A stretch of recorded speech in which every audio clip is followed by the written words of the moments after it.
To talk more about the massacre in Charleston, in addition to Dr. Raphael Warnock in Atlanta, we're joined in Philadelphia by Anthea Butler, Associate Professor of Religion and Africana Studies at the University of Pennsylvania, author of Women in the Church of God in Christ, Making a Sanctified World. Professor Butler has just written a new piece for The Washington Post. Its headline, "Shooters of Color Are Called Terrorists and Thugs. Why are white shooters called mentally ill?" Anthea Butler, would you continue on this point? Talk about the issue of who we call terrorist and who we don't. Yeah, thank you, Amy, for having me. I really respect the show. The reason why I believe that whites are often, white shooters, especially male white shooters, are always called mentally ill, is that it's a soft peddling of part of the structure of racism in America. Whenever you hear about a Muslim doing something or suspected of doing something, or a black man or a black woman, they are always terrorist. It's terrorist activity.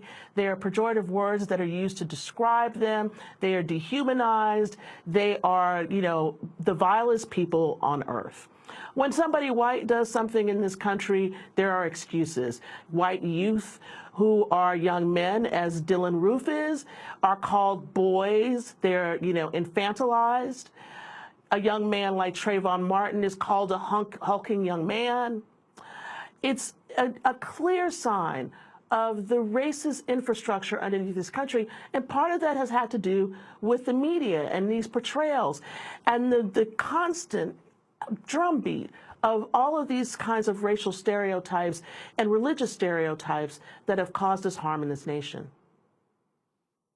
In terms of Dylann Roof in particular, he will not only, he's been, you know, they normally have what the police call the perp walk when they allow the cameras to shoot them being brought in or out of a station. Here you see a situation where he's handcuffed but also has a bulletproof vest on him, which I don't recall being the situation, for instance, with the young men in the Boston Marathon bombing or many of these other incidents that we've had. Even the images that the media is allowed to see of these accused killers is very different.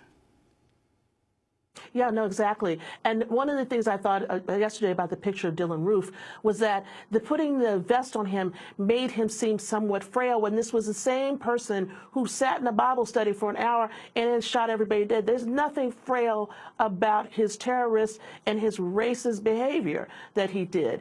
And so this is kind of this, you know, the sense in which whiteness is so protected in these sort of, they don't even understand, I think, how much they do it. It's just ingrained. It is a practice of law enforcement, media, and others in this nation. And what's happening now, and I think this is really important to stress, is that the impact and the democratization of everybody having social media, having a camera on their phone, being able to show these discrepancies and show things in a profoundly different way has changed the perception in this nation, and people are starting to see the truth. Although some of them who are in my Twitter feed on Thursday, Fox News host Steve Doocy expressed incredulity that the Charleston shooting was a hate crime. He and his guest, Pastor E.W. Jackson, suggested the shooter attacked the historically black church for its biblical views, not because of racism. This is E.W. Jackson and Steve Doocy.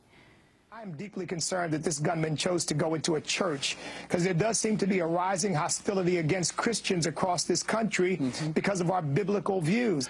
And some look at it as, well, it's because it was a white guy apparently and a black church. But you made a great point just a moment ago about the hostility toward Christians.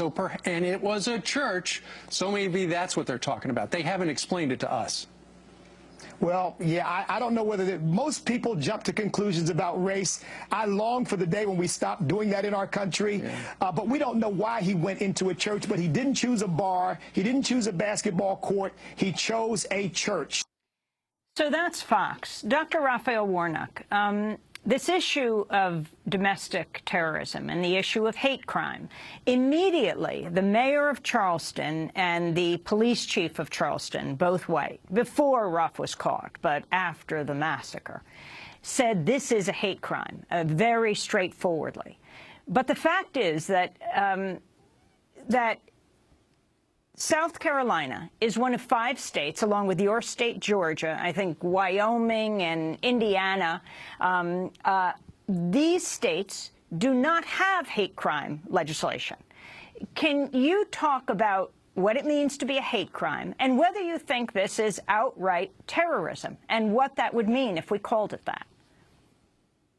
This is clearly a hate crime. The perpetrator said as much.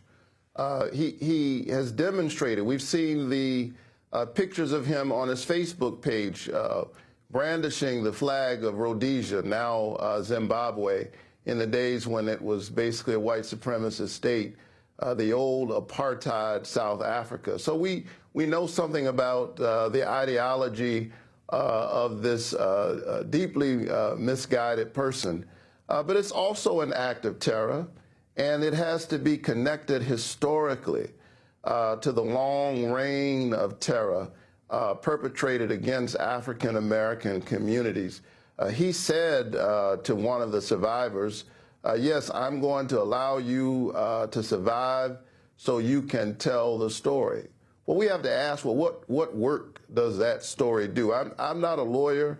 It'll be interesting to see how the lawyers push back and forth and discuss the technicalities around this. But it's clear to anybody who's looking at this, it seems to me, that this is an act of terror committed not, and I'm a Christian, not because these people were Christian, but because they were African American. And he said that you are raping our women and you are taking over the country. We should ask ourselves, where did he get this idea that you are taking over our country?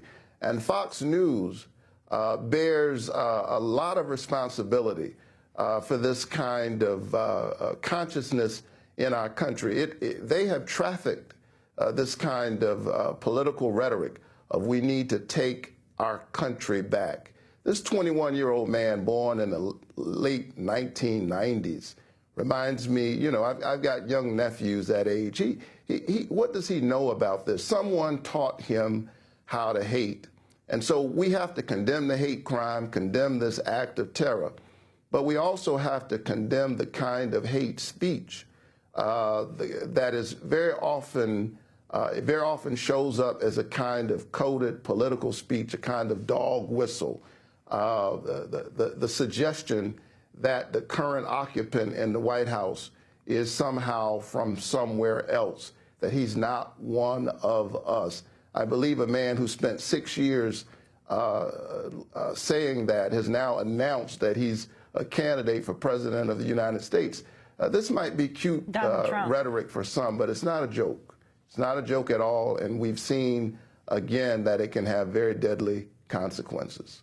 Well, Reverend Dr. Raphael Warnock, senior pastor of the Ebenezer Baptist Church in Atlanta, we'd like to ask you to stay with us as we move on to this issue of gun control. President Obama's plea, his call yesterday in anger as he responded to the massacre in Charleston. But I also want to thank our guests who have been with us from Philadelphia. Reverend Mark Kelly Tyler, pastor of Mother Bethel AME Church in Philadelphia, as well as Anthea Butler, Associate Professor of Religion and Africana Studies at the University of Pennsylvania. Dr. Warnock, in our next segment, will be joined by a survivor of another massacre, Virginia Tech, where 32 students and teachers were gunned down. Stay with us.